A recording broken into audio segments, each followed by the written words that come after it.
die. Enemy to surround me.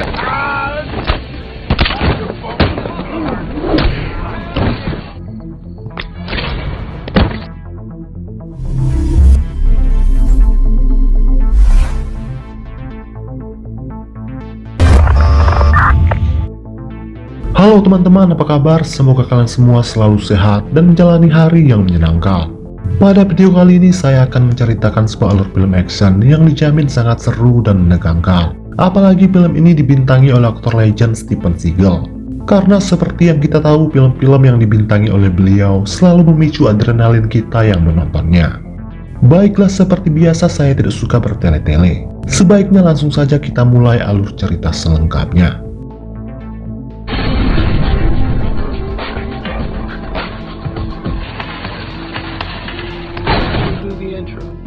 Film diawali memperlihatkan dua orang anggota tim SWAT yang bernama Roland dan Jordan. Saat ini mereka berdua sedang mengintai kelompok kartel yang baru saja selesai melakukan transaksi barang haram yang bernilai 2 juta dolar. Namun saat ingin diringkus, kelompok kartel tersebut melakukan perlawanan hingga baku tembak pun tak terelakkan lagi.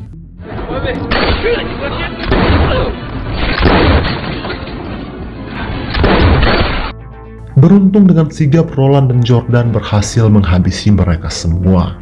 Melihat uang bernilai jutaan dolar, Jordan pun tergiur. Dia lantas mengajak Roland untuk menggondol uang tersebut dan dibagi sama rata. Lagi pula tidak ada saksi hidup yang melihat mereka berdua mengambil uang haram tersebut. Akan tetapi Roland, seorang polisi senior yang anti korupsi, jelas menolak ajakan Jordan yang merupakan partner barunya tersebut. Di saat Roland akan menghubungi kantor polisi, tiba-tiba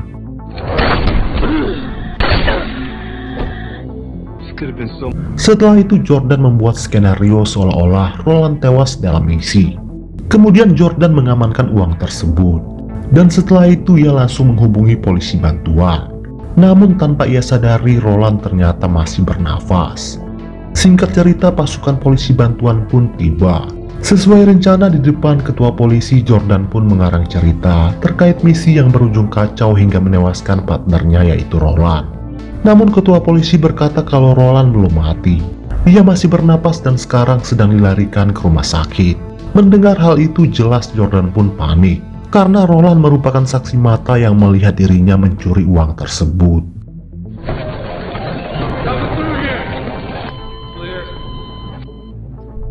Beralih ke Roland, yang saat ini sedang dalam keadaan kritis.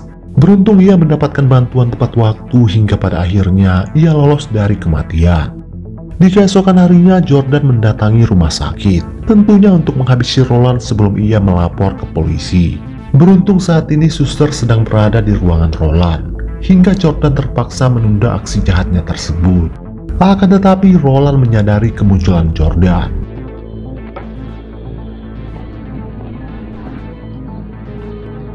Lalu tak lama kemudian atasan Roland datang. Ia bernama Nadia. Di saat Nadia sedang berbincang dengan suster, diam-diam Roland mengambil pistol milik Nadia yang ada di dalam tasnya. Selesai menjenguk Roland, Nadia pun kembali ke kantor polisi.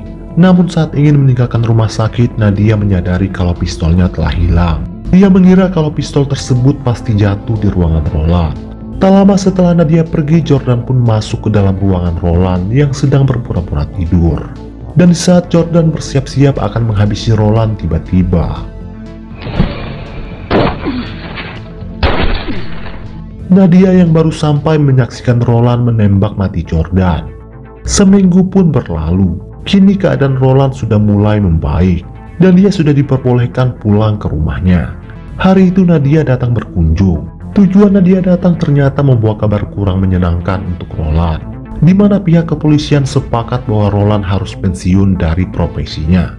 Dengan alasan faktor kesehatan Roland yang kian melemah dampak dari insiden penembakan yang ia alami. Roland sebenarnya masih ingin berbakti kepada negara, dan betapa ia sangat mencintai profesinya tersebut yang sudah ia geluti sejak usia muda. Namun Roland tak bisa berbuat apa-apa karena sejatinya semua keputusan datang dari atasan. Ternyata Roland adalah seorang polisi dengan segudang penghargaan. Terlihat dari banyaknya medali yang diberikan oleh pemerintah berkat jasanya kepada negara.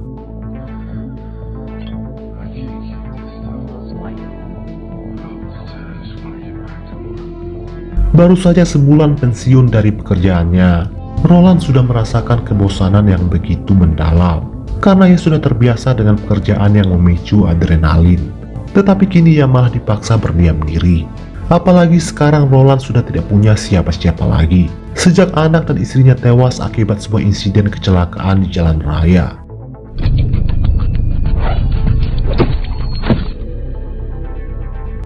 Pada adegan lain kita akan diperkenalkan dengan seorang bilioner bernama Connor dan anak gadisnya yang bernama Nikita.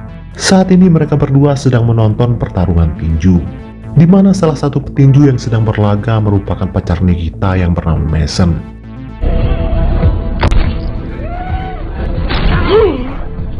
Di malam harinya, Mason dan Nikita menghadiri sebuah pesta untuk merayakan kemenangan Mason. Sebenarnya Mason tidak pernah mencintai Nikita. Ia memacari Nikita karena sebuah tujuan. Bahkan Mason sudah berkali-kali selingkuh di belakang Nikita. Namun Nikita yang bucin tidak menyadari akan hal itu.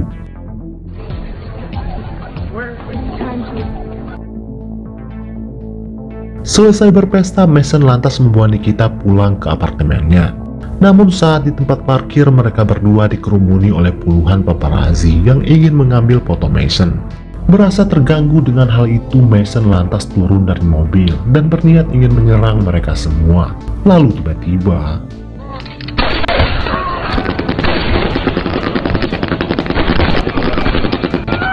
ternyata mereka semua adalah kelompok mafia yang sedang menyamar dan berniat ingin menculik Nikita. Melihat sang pacar dalam bahaya bukannya menolong, Mason malah lari ketakutan. Untung saja Nikita berhasil melarikan diri.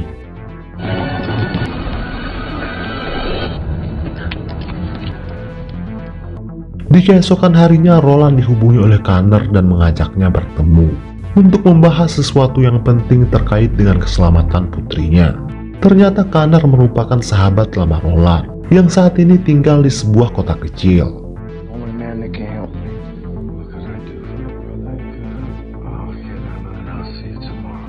Di keesokan harinya, Roland langsung dijemput menggunakan pesawat pribadi Connor. Sesampainya di kota tersebut, Roland dijemput oleh super Connor yang bernama Rico. Di tengah jalan, Rico melihat adik perempuannya sedang dilecehkan oleh dua orang preman. Rico lantas turun dari mobil dan berusaha menolongnya. Namun dia malah dihajar sampai tumbang. Melihat hal itu, Roland pun turun tangan dan inilah yang terjadi.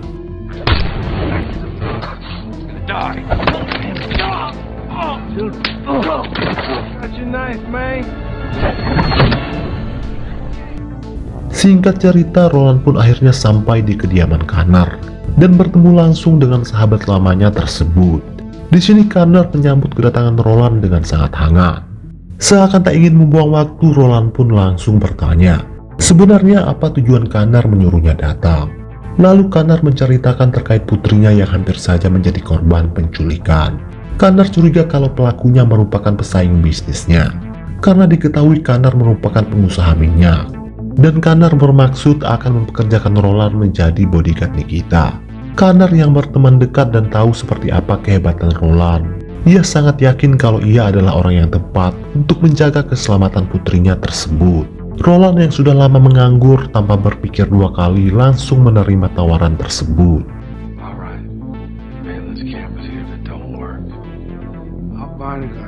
Setelah kesepakatan selesai, Connor lantas mengenalkan Roland kepada Nikita. Nikita ternyata kenal dengan Roland karena dulu Roland sering berkunjung bersama anaknya. Di situ Roland juga berkenalan dengan pacar Nikita, yaitu Mason.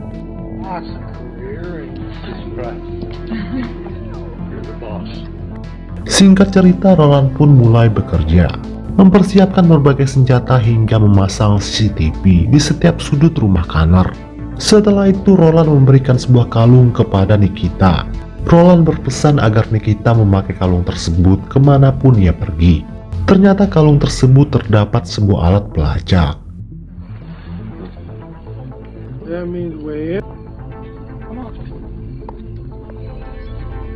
Di malam harinya, Roland berada di sebuah klub malam untuk mengawasi Nikita yang sedang bersama Mason.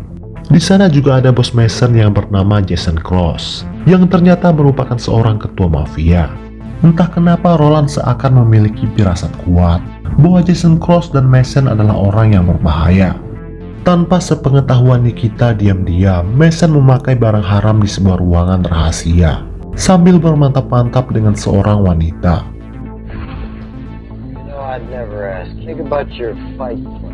Di balik itu, salah satu teman Mason berusaha melecehkan teman Nikita. Nikita yang tak terima sempat terlibat percekcokan dengan pria tersebut. Roland menghampiri pria tersebut dan memintanya untuk pergi secara baik-baik. Namun pria ini malah semakin menjadi-jadi, hingga Roland terpaksa memakai cara kekerasan untuk menghentikannya.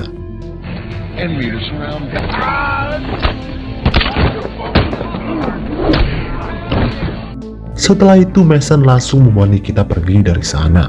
Mason sempat memarahi Roland karena ia tidak terima temannya diperlakukan dengan kasar.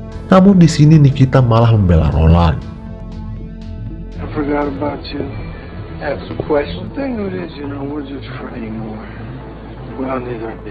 Di keesokan harinya, Roland menemui rekan lamanya yang merupakan seorang detektif di kota tersebut yang bernama Simon. Roland ingin tahu latar belakang Jason Cross yang merupakan bos Mason, yaitu pacar Nikita. Simon mengatakan kalau Jason Cross merupakan seorang ketua mafia yang menjalankan berbagai bisnis ilegal. Dari bisnis barang haram hingga tarung ilegal, taruhan nyawa sampai mati. Simon berkata kalau FBI sudah mengintai Jason Cross sejak lama. Diketahui pula bahwa keluarga Jason Cross pernah terlibat pertikaian dengan keluarga Connor di masa lalu, yaitu pertikaian dalam perebutan tanah.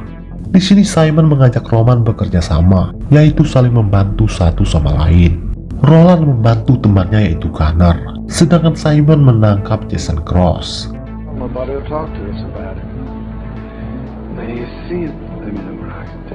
Kembali ke Nikita dan Connor. Di sini Nikita mengatakan kepada ayahnya tersebut kalau ia sudah mulai menyukai Roland, di mana Nikita merasa lebih aman berada di samping Roland ketimbang berada di samping pacarnya yaitu Mason. Padahal pacarnya itu merupakan seorang juara tinju. Setelah itu Nikita menemui Roland. Di sini Nikita berkata kalau ia sangat merindukan Georgie, teman masa kecil Nikita, yaitu anak Roland yang meninggal karena kecelakaan. Roland berkata kalau hampir setiap hari ia juga merindukan kehadiran anak dan istrinya tersebut. Akan tetapi ia berusaha untuk tidak berlarut-larut dalam kesedihan, karena hidup harus terus berjalan.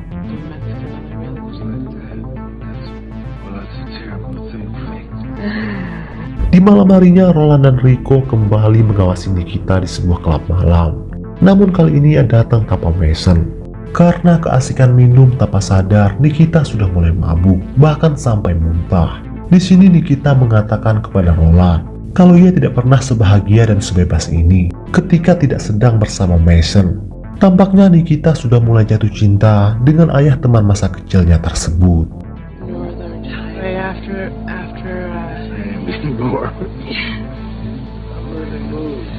Ternyata diam-diam Mason sedang memantau Nikita yang sudah mulai terlihat nyaman dengan sang bodyguard. Kenyataan ini semakin membuat Mason murka dengan Roland.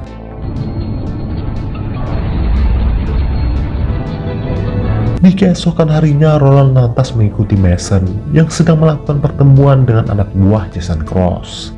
Di sini Mason berkata kalau ia tidak bisa menerima tawaran dari bosnya tersebut, walaupun tawaran tersebut sangat menguntungkan.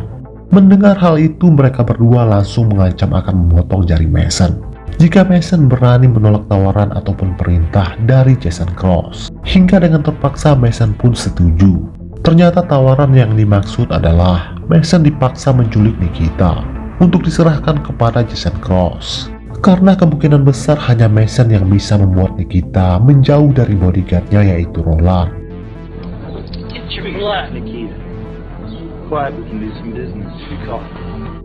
Setelah mengetahui akan hal itu, Roland langsung mengikuti Mason yang saat itu juga menjemput Nikita. Sialnya Roland telat mencegah hal itu.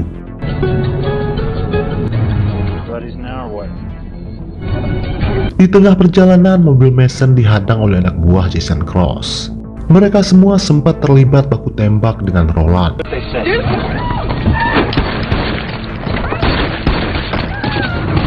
Namun sialnya salah satu dari mereka berhasil menangkap Nikita.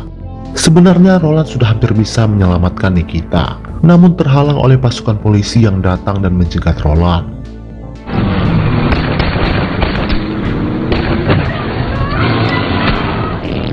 Yes, sir. Sialnya lagi, kalung Nikita yang terkandung alat pelacak ditarik oleh pelaku hingga terjatuh. Hingga bisa dipastikan Roland tidak bisa lagi melacak keberadaan Nikita. Setelah itu Roland dibawa ke kantor polisi dan diinterogasi oleh Simon mengenai insiden penembakan tersebut. Di sini Roland mengaku kalau ia hanya membela diri dari anak buah Jason Cross yang saat ini sudah berhasil menangkap Nikita. Simon yang memiliki perjanjian kerjasama dengan Roland pada akhirnya berhasil meyakinkan sang atasan untuk melepaskan Roland.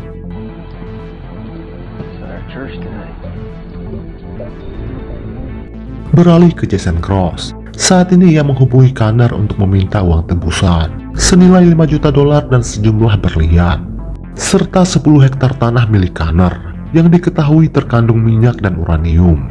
Jason meyakini bahwa tanah tersebut adalah milik kakeknya yang pada zaman dulu dirampas oleh kakek Connor. Berkat zat berharga yang terkandung di dalam tanah tersebutlah yang pada akhirnya membuat keluarga Connor menjadi kaya raya hingga 7 turunan. Jason mengancam jika Connor tidak memenuhi perintahnya dalam waktu 24 jam, maka bisa dipastikan Nikita akan tewas dengan cara yang sangat menyakitkan. Karena sampai saat ini Roland masih menghilang, Connor terpaksa meminta bantuan Simon dalam melacak keberadaan anaknya.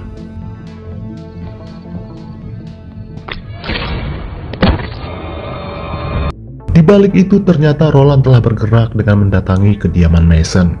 Pada akhirnya Roland bertemu dengan Mason atas bantuan dari Rico. Saat itu juga Roland memaksa Mason mengatakan di mana alamat markas Jason. Singkat cerita, Roland dan Rico sampai ke markas Jason hingga terjadilah baku tembak di sana.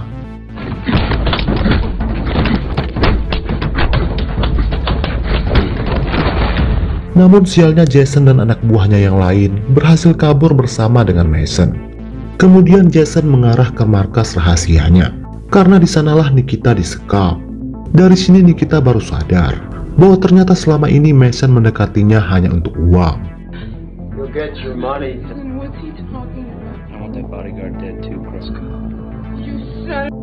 Beralih ke Connor yang saat ini akan mengarah ke suatu tempat untuk menyerahkan tebusan yang dipinta oleh Jason.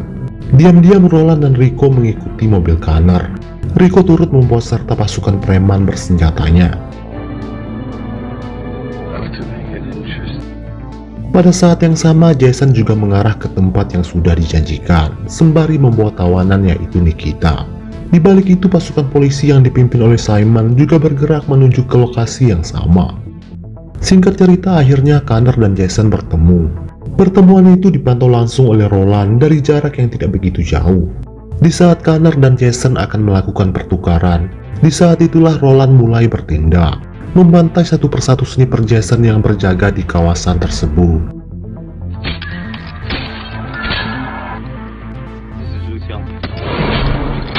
Setelah uang, berlian, dan sertifikat tanah berada di tangannya, Jason malah memerintahkan anak buahnya untuk menghabisi Connor dan Nikita. Lalu tiba-tiba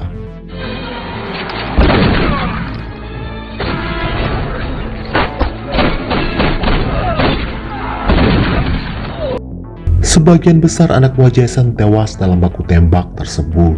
Sedangkan Connor berhasil melumpuhkan Jason dan berusaha untuk menghabisinya. Namun batal karena pasukan polisi keburu datang. Sementara itu Roland berusaha menyelamatkan Nikita yang saat ini dibawa oleh tangan kanan Jason ke dalam markas. Di sana Roland kembali harus berhadapan dengan anak buah Jason yang masih tersisa. Beruntung mereka semua berhasil ia bantai.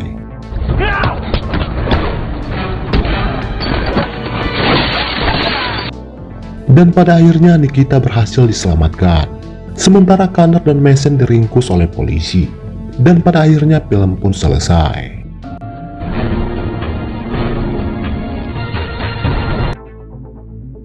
Baiklah teman-teman, sampai di sini dulu video saya hari ini. Semoga kalian terhibur dan sampai jumpa lagi di video berikutnya.